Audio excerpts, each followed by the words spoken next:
Hello students. आज हम electrochemistry की क्लास को आगे बढ़ा रहे हैं। इस क्लास के अंदर हम लोग पढ़ने वाले हैं व्यावसायिक बैटरियाँ। व्यावसायिक जो बैटरियाँ होती हैं वो आपको मैं बता दूं कि कॉमर्शियल यूजेज के लिए जो सेल आते हैं मार्केट के अंदर, वो भी हमारे इसी चैप्टर के अंदर स्टडी हमको करने हैं। उनमें वो सेल विद्युत रासायनिक सेल होते हैं या फिर विद्युत अपघटनीय सेल होते हैं या फिर बैटरियों के अंदर तो आप ये मान के चलिए कि दोनों ही होते हैं, क्योंकि कुछ बैटरियां मार्केट में ऐसी भी होती हैं जिनको हम चार्ज कर सकते हैं। तो यानी जब वो काम आती है जब तो विद्युत रासायनिक सेल का काम करती है, और जब वो चार्ज होती हैं तो फिर वो विद्युत अपघटनीय सेल का काम करती है। तो बैटरियों में दोनों ही तरह यूज आती है, रासायनिक एज वेल एज अपघटनीय सेल की तरह। तो बेटा व्यावसायिक बैटरियों को हम आप मुझे नोट्स बना के तो खुद ही भेजेंगे, मैं आपको एक्सप्लेन कर देता हूँ कि व्यावसायिक बैटरियाँ क्या होती है। तो बैटरियों को एक्जैक्टली हम सेल को श्रेणी क्रम में अगर जोड़ दें तो बैटरियाँ बनती है। यानी एक बैटरी के अंदर तुम देखते होंगे खाने होते हैं, जैसे अपने जो इन्वर्टर के अंदर बैटरी लगी होती है उसके अंदर कई खाने देखे होंगे, चौकोर चौकोर से खाने होते हैं। तो वो प्रत्येक खाना एक सेल का काम करता है और वो श्रेणी क्रम में जुड़े होते हैं। तो और जब श्रेणी क्रम में जुड़ जाते हैं तो हाई वोल्टेज आ जाता है। तो हमको जितना वोल्टेज प्राप्त करना है उतने सेलों को हम श्रेणी क्रम में जोड़ लेते हैं, जिससे कि हमें हाई वोल्टेज मिल जाता है। जैसे आपने देखा होगा कि अपना जो रेडियो है उसके अंदर 4 सेल लगते हैं, तो हम एक के पीछे एक, एक के पीछे एक ऐसे सेलों को जोड़ के वोल्टेज बढ़ा लेते हैं। ठीक है, तो कुछ चीज़ ऑपरेटर्स ऐसे हैं जो 6 वोल्ट से चलते हैं, तो वहाँ हमको 4 सेल की ज़रूरत पड़ती है। ठीक है, तो बैटरियाँ तो है, बैटरियाँ और सेल एक ही वर्ड बोल सकते हैं, या फिर यूँ कह सकते हैं सेलों का युग्म क्या कहलाता है, बैटरी कहलाता है। तो ये तो बात थी हमारी जनरल नॉलेज की जो बैटरियों के विषय में थी। अब आपको सबसे पहले लिखना है कि बैटरी क्या होती है। तो बैटरी एक प्रकार से विद्युत रासायनिक सेलों को श्रेणीबद्ध व्यवस्थित करने पर बनी रचना जिससे उच्च वोल्टता को प्राप्त किया जा सकता है, बैटरी कहलाती है। ठीक है, ये तो बैटरी की डेफिनेशन हो गई। अब हम आ जाते हैं कि बैटरियां कितने प्रकार की होती हैं। तो देखो बेटा, बैटरियों को हम 2 कैटेगरी में बांटेंगे। आप इस तरह से लिखना है, इसमें बैटरी में एक तरफ तो लिखना आप प्राथमिक बैटरी, प्राथमिक सेल या बैटरी, और एक तरफ आप लिखेंगे द्वितीयक बैटरी। ठीक है, इस तरह से अंतर बना के आपको लिखना है द्वितीयक बैटरी। अब ये देखो, वैसे ये पोर्शन है ये आप खुद भी पढ़ सकते हो, क्योंकि इसमें कोई ज़्यादा चीज़ें हैं नहीं, 10वीं की तरह नोट्स बनाने हैं आपको। ठीक है, तो आपको मैं एक तरीका बता रहा हूँ नोट्स बनाने का। आप जैसे नोट्स बनाओगे या लिखोगे आपको खुद को ही पता लग जाना है कि इनमें हमको क्या क्या पढ़ना है।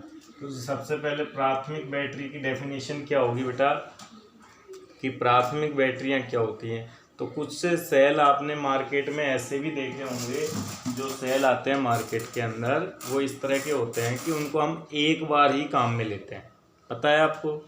तो कुछ सेल मार्केट में इस तरह के होते हैं जिनको एक बार ही काम में लिया जाता है और यूज लेने के बाद उनको फेंक दिया जाता है।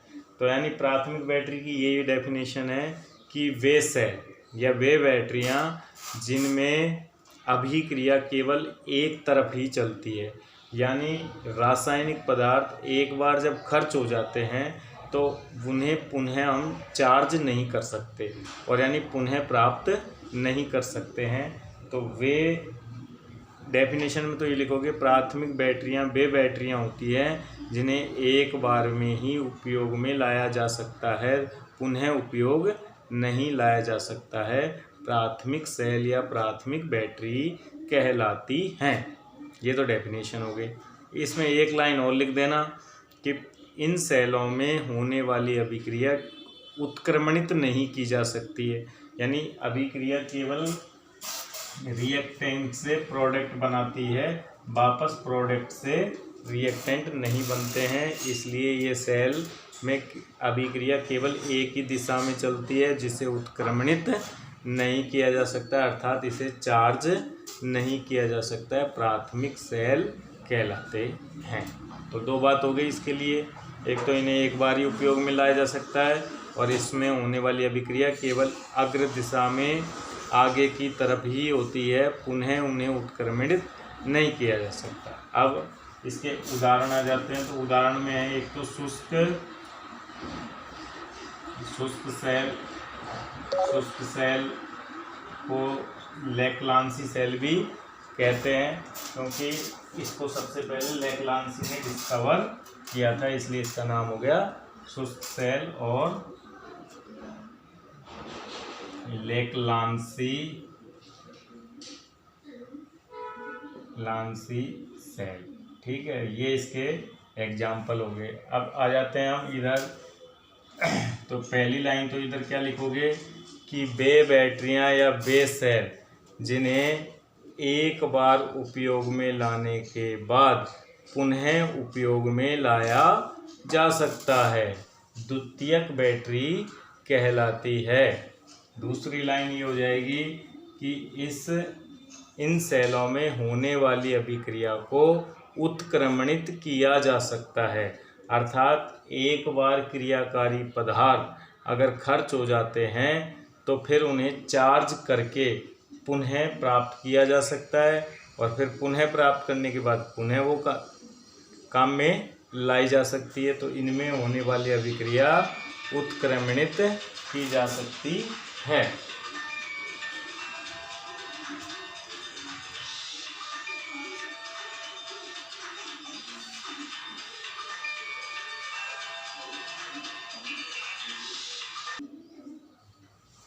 तो द्वितीयक बैटरी क्या होती है? तो द्वितीयक बैटरी के अंदर बताया था कि इनको दोबारा उपयोग में लाया जा सकता है, अर्थात इनमें होने वाली अभिक्रिया उत्क्रमणित की जा सकती है।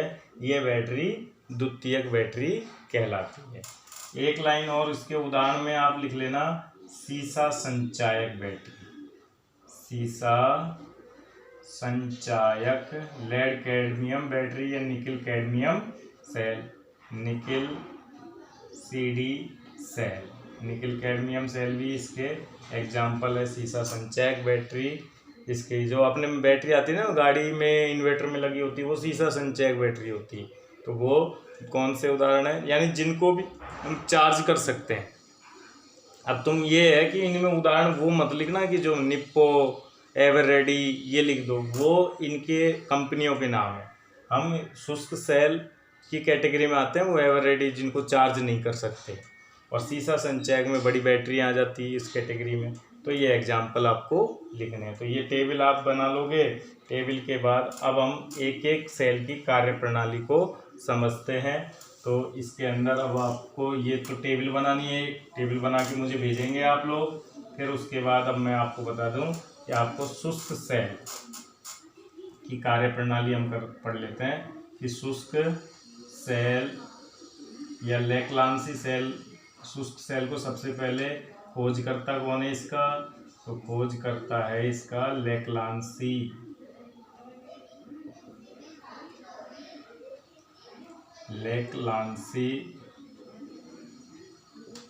इसलिए इसका नया नाम इसका शुष्क सेल का क्या भी हो गया, अन्य नाम हो गया इसका जो है लेक्लांसी सेल भी इसको बोलते हैं, लेक्लांसी सेल। ठीक है, अब बनावट और कार्यप्रणाली इसकी हम पढ़ लेते हैं कि शुष्क सेल की बनावट। तो आप लोगों ने देखो जीवन में हर स्टूडेंट, हर बच्चा वो जो सेल आता है उसका ऑपरेशन ज़रूर करता है। जीवन में हर बच्चे ने उसको खोल के ज़रूर देखा होगा, तो वही उसकी बनावट है। अगर अपन बनावट पे आते हैं कि शुष्क सेल की बनावट क्या होती है, तो बनावट के अंदर आपने देखा होगा कि इस तरह से इसके अंदर एक चेम्बर होता है, ये चैम्बर किसका होता है आप बता सकते हो? तो ये चैम्बर होता है जस्ते का, Zn पात्र होता है। और ये पात्र ही किसका काम करता है? यहाँ ये पात्र ही एनोड का काम करता है। जस्ते का पात्र ही किसका काम करने लग जाता है बेटा? एनोड का काम करता है। इसमें तुमने एक देखा होगा टोपी लगी होती है ग्रेफाइट की छड़, ऐसे ग्रेफाइट की छड़ लगी होती है इसमें, यूं इस तरह से, ठीक है। तो ये आपके ग्रेफाइट की छड़ हो गई कार्बन, और जो भी कौन सा रूप है इसका, कार्बन के अपर रूप में एक ग्रेफाइट भी होता है ना, ग्रेफाइट छड़ होती है ये, ठीक है। ये आपकी ग्रेफाइट की छड़ हो गई। इसके चारों ओर क्या भरा होता है? विद्युत अपघट्य भरा होता है। ये आपके विद्युत अपघट्य हो गया। जिसमें विद्युत अपघट्य के रूप में इसमें कौन भरा होता है? NH4Cl, और इसमें भरा होता है NH4Cl प्लस ZnCl2 का पेस्ट भरा होता है, ठीक है। ये किसकी काम करता है? ये करता है कैथोड का काम करता है ये, ठीक है। ये आपकी कैथोड हो गया। तो इस तरह से हम बोल सकते हैं कि हमारा ये बनावट होता है किसका?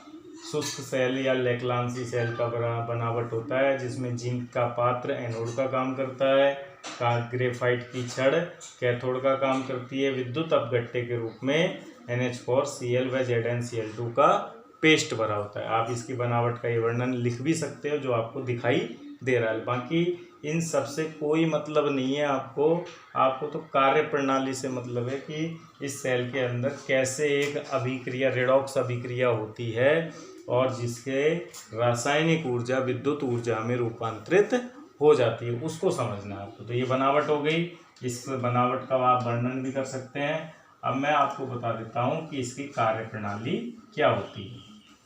तो देखिए, अब हम आ जाते हैं शुष्क सेल की कार्य प्रणाली पे कि ये कैसे काम करता है। तो हम जानते हैं कार्य प्रणाली के अंदर इसमें एक स्वतः रेडॉक्स अभिक्रिया होगी जिसकी रासायनिक ऊर्जा विद्युत ऊर्जा में बदलेगी। तो इस सेल में स्वतः रेडॉक्स अभिक्रिया निम्न प्रकार से है, निम्न है, ये लिखना। तो पहले एनोड पर हमेशा क्या होता है?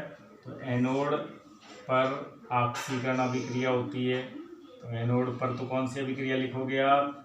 होने वाली ऑक्सीकरण अभिक्रिया आप लिखोगे। तो भाई एनोड पर कौन सी ऑक्सीकरण की अभिक्रिया होती है? तो देखिए बेटा, एनोड किसका बना हुआ था? एनोड बना हुआ था जिंक का।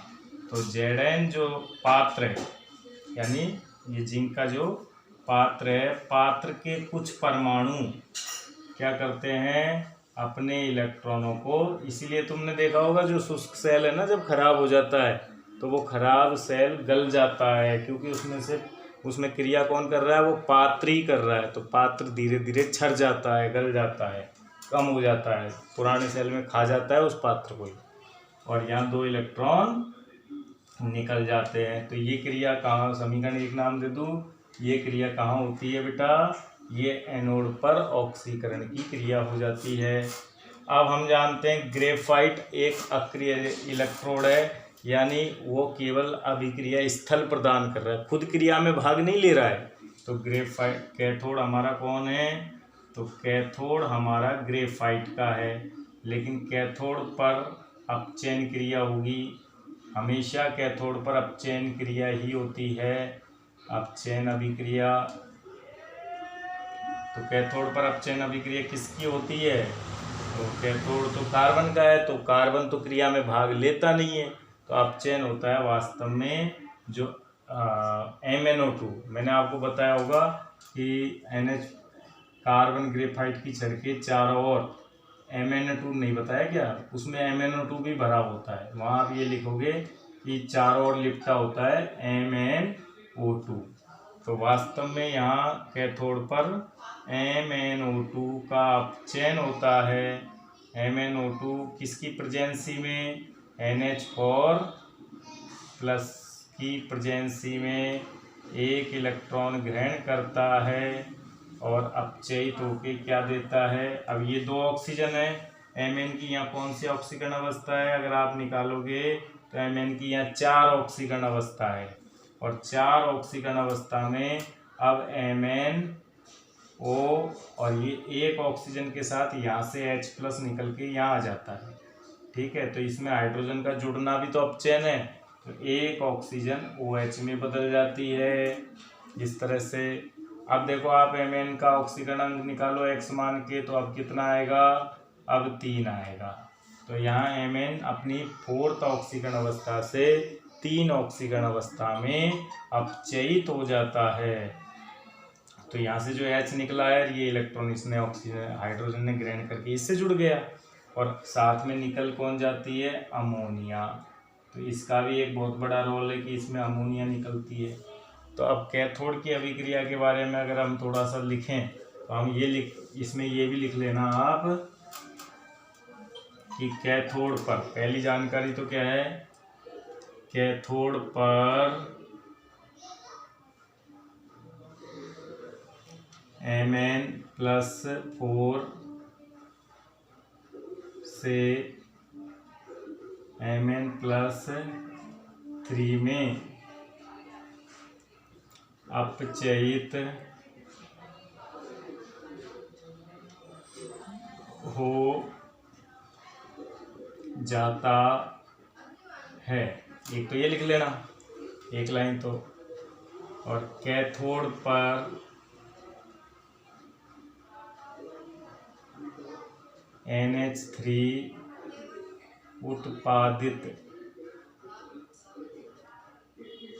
उत्पादित होती है, जो कि सेल का संक्षारण करती है, यानी सेल को जल्दी नष्ट करती है, जिससे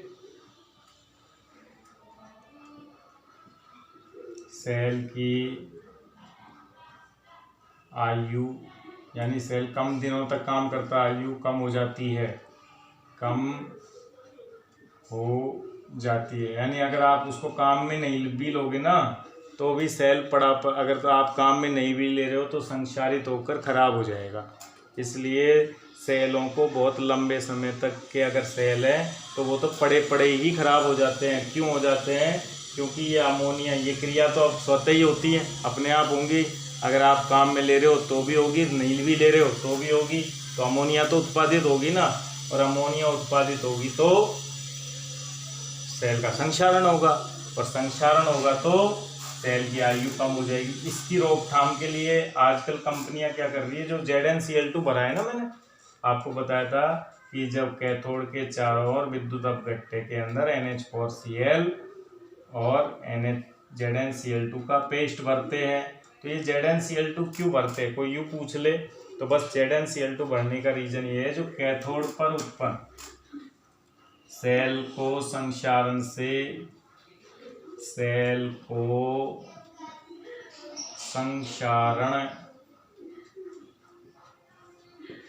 से बचाने के लिए, हालांकि इससे पूरा बचाव तो नहीं हो पाता है, लेकिन फिर भी बचाव करना चाहते हैं। कंपनियां चाहती हैं कि हमारे सेल लंबे समय तक अगर दुकान पे भी रखे रहें तो खराब नहीं हो।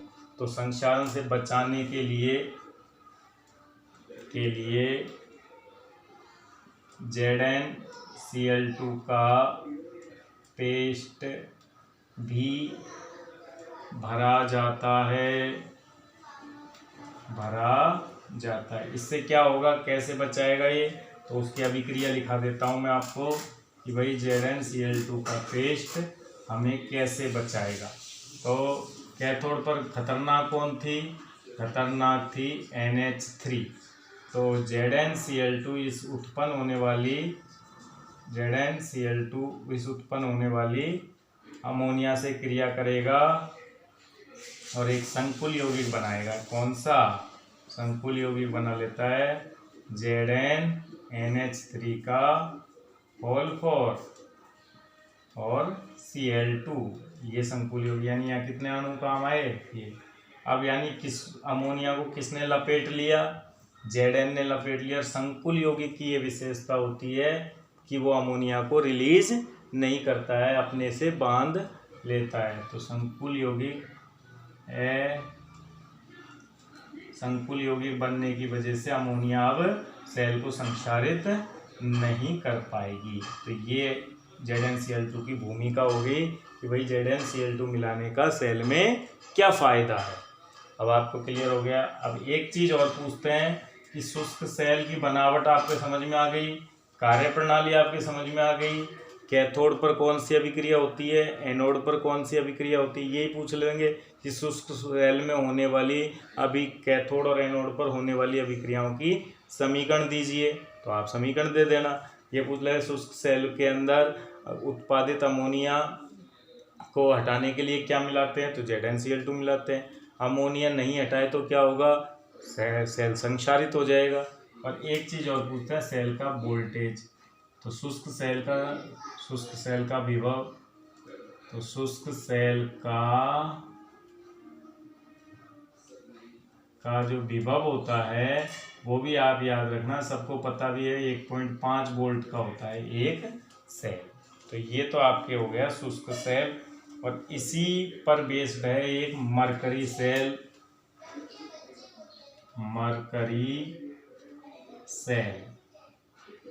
और मरकरी सेल को हम घड़ी का सेल भी बोल सकते हैं। ये सेल यूज कहाँ होता है? यूज होता है इसका घड़ी में। छोटी जो हाथ की घड़ी होती है ना, उसमें चपटा सा सेल आता है, वो होता है घड़ी, या फिर श्रवण यंत्र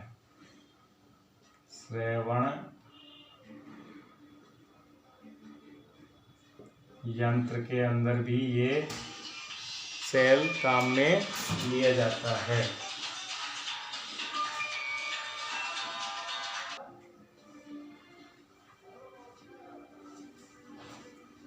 तो बेटा यूज इसका श्रवण यंत्रों में किया जाता है, घड़ी श्रवण यंत्रों में। इसके अंदर भी क्या है कि इसकी बनावट जो होती है, बनावट वो ये होती है कि इसके अंदर ऐसे चपटा सा सेल होता है ये। इसमें भी वही यहाँ एक घड़ी की तरह ये आकृति बनी होती है ऐसे। ये किसका काम करता है? ये कैथोड का काम करता है, ग्रेफाइट का ही होता है, ग्रेफाइट का कैथोड। और ये जो पात्र होता है ये होता है ZnHg, जिंक अमलगम का। किसका होता है? जिंक अमलगम का पात्र होता है। ठीक है। ये किसका काम करता है? ये एनोड का काम करता है, ठीक है। इसमें जो विद्युत अपघट्य भरे होते हैं वो भरे होते हैं KOH का और KOH और ZNO। किसका काम करता है ये काम करता है विद्युत अपघट्य के रूप में काम करता है, ठीक है। तो ये आपके विद्युत अपघट्य हो गया। अब इसकी कार्य प्रणाली देखो, ये तो बनावट हो गई। अब कार्य प्रणाली,